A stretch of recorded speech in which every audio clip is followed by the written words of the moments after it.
The U.S. government is aiming to shut down TikTok unless it's divested from the China-based company ByteDance. But the app's parent company has made it clear it has no intention of selling, and TikTok's management has expressed readiness for legal action if the Senate passes this.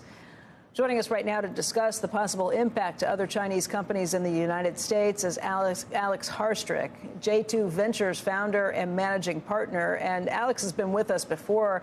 If you haven't seen him, he's a combat veteran who has his own VC firm, so he has a pretty interesting perspective on all of these issues. Alex, what's your take on what's happening right now? Hi, Becky. Great to see you again.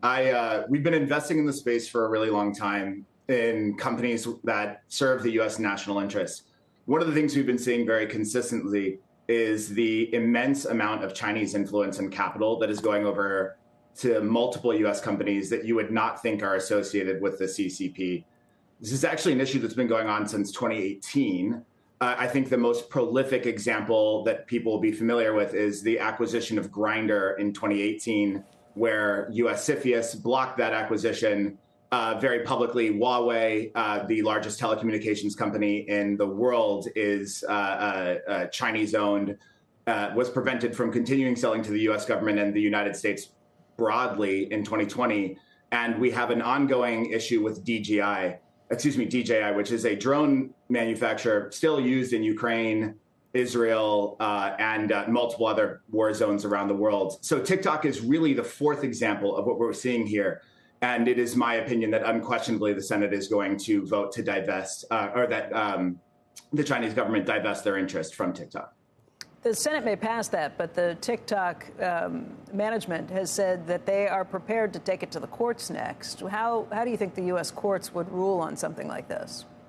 So, of course, they're going to. This has happened consistently. Every single time that one of these issues has happened, the response has always been that there is going to be some kind of action in the court. In many ways, American freedom is something that can be used against us, against adversaries that don't have the same systems in place.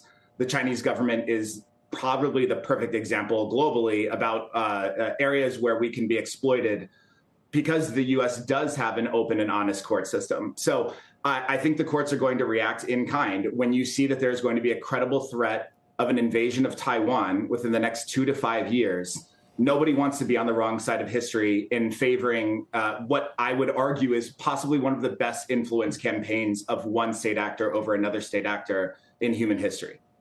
As an investor, I take it you steer clear from any of these Chinese companies at this point, just from the risk it might pose? Certainly, but you're going to see a lot of other investment activity moving away from things that are even Chinese adjacent.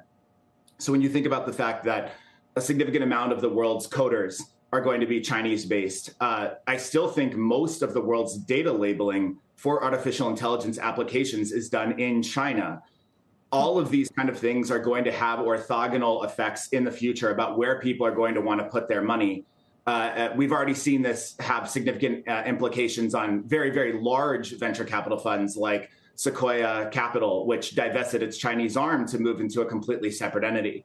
So we're going to see more and more of this sensitivity moving downstream about people not only not investing in China, but not investing in things that have the credible threat of being influenced by the Chinese government. Can I ask one final question? And it's on the underlying issue itself, which is, do you believe when you think about TikTok, for example, or maybe many of these others, that there is a national security threat in real time, meaning that information is being used for nefarious purposes today, or do you think of it as a prospective threat, which is to say that given the size and scale, if the Chinese government were to choose to use the information or decide to try to influence the American public in some way, that they could in the future, and that represents the threat?